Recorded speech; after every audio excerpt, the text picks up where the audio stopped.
Assalamualaikum warahmatullahi wabarakatuh. Perkenalkan, nama saya Wardani Saramacayanti dengan NIM 21650205 angkatan 21 dari kelas A. Di sini saya akan menjelaskan materi tentang manajemen integrasi proyek. Pertama, kunci dari keseluruhan keberhasilan proyek yaitu manajemen integrasi proyek yang baik. Yaitu proyek manajemen harus mengkoordinasikan semua bidang pengetahuan lain sepanjang siklus hidup proyek. Kemudian banyak manajer proyek baru mengalami kesulitan melihat gambar besar dan hanya fokus pada terlalu banyak detail. Kemudian manajemen integrasi proyek tidak sama seperti integrasi perangkat lunak.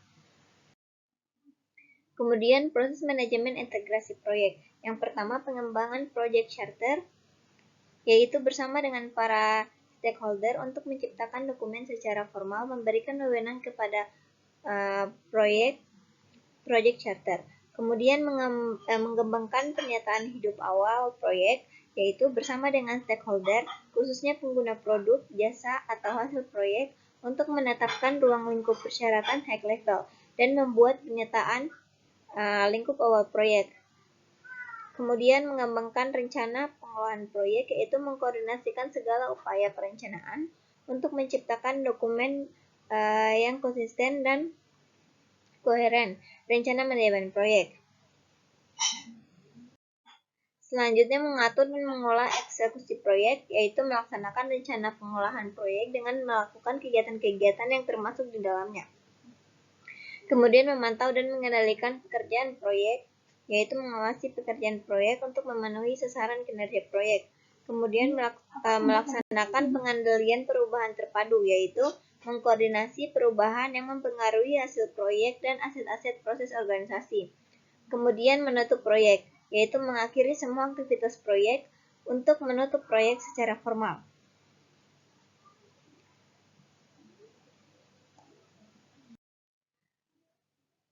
Kemudian gambar yang ini adalah gambar dari Project Integration Management Summary. Selanjutnya, proyek charter. Setelah menentukan proyek apa yang akan dikerjakan, maka proyek tersebut perlu diketahui oleh seluruh organisasi. Proyek charter merupakan dokumen yang secara formal menyebut keberadaan proyek dan menyediakan arahan pada sasaran dan pengolahan proyek. Kemudian proyek charter berisi elemen-elemen yang unik yang berlaku pada proyek tersebut. Nama proyek resmi, manajemen proyek, tujuan proyek, penjelasan asal-usul proyek, sponsor proyek, hasil akhir dari deliverable dari fase-fase proyek, strategi global dan pelaksanaan proyek, perhitungan waktu kasar dan biaya kasar, sarana dan prasarana dan sumber daya, dan yang terakhir staff dan vendor.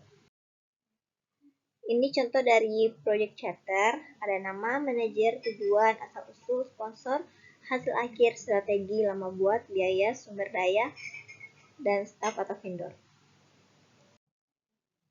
Selanjutnya, kegunaan proyek charter. Kegunaan dari proyek charter ini yaitu mendefinisikan proyek secara jelas, mengenali atribut-atribut pada proyek, identifikasi otoritas proyek, peran kerja orang-orang utama yang terlibat, dan sebagai fondasi yang menopang jalannya proyek. Kemudian ini gambar dari contoh manajemen integrasi proyek. Selanjutnya, pernyataan lingkup awal, yaitu pernyataan lingkup awal merupakan dokumen yang digunakan untuk mengembangkan dan mengkonfirmasi pemahaman umum dari lingkungan proyek. Ini merupakan alat bantu penting untuk mencegah scope creep, yaitu kecenderungan lingkup proyek terus menjadi besar. Kemudian, rencana manajemen proyek. Rencana manajemen proyek merupakan dokumen yang digunakan untuk mengkoordinasi semua dokumen perencanaan proyek dan membantu memandu eksekusi dan pengendalian proyek. Kemudian, atribut rencana proyek. yaitu proyek unik, rencana proyek juga. Rencana haruslah dinamis, fleksibel, dan diperbarui ketika perubahan terjadi. Kemudian elemen umum dari rencana manajemen proyek yaitu pendahuluan, deskripsi bagaimana proyek diatur, kemudian proses-proses manajemen dan teknik yang digunakan dalam proyek, kemudian pekerjaan yang akan dilakukan, jadwal, dan informasi anggaran. Kemudian eksekusi proyek. Eksekusi proyek mencakup pengolahan dan pelaksanaan pekerjaan yang dilaksanakan dengan rencana manajemen proyek, dan sebagai besar waktu dan biaya biasanya dihabiskan pada tahap eksekusi. Kemudian alat bantu dan teknik eksekusi proyek, yaitu metodologi manajemen proyek, yaitu banyak manajer proyek berpengalaman percaya bahwa cara paling aktif untuk meningkatkan manajemen proyek adalah dengan mengikuti metodologi yang tidak hanya menggambarkan apa yang dilakukan dalam flow, tapi bagaimana melakukannya. Kemudian sistem informasi manajemen proyek, yaitu ratusan produk perangkat lunak Manpro tersedia di pasaran, dan banyak organisasi yang menggunakan sistem manajemen proyek perusahaan yang tangguh dan bisa diakses dari internet. Kemudian memantau dan mengendalikan pekerjaan proyek, yaitu perubahan tak terhindarkan pada sebagian besar proyek sehingga perlu dikembalikan dan diikuti proses untuk memantau dan mengendalikan perubahan.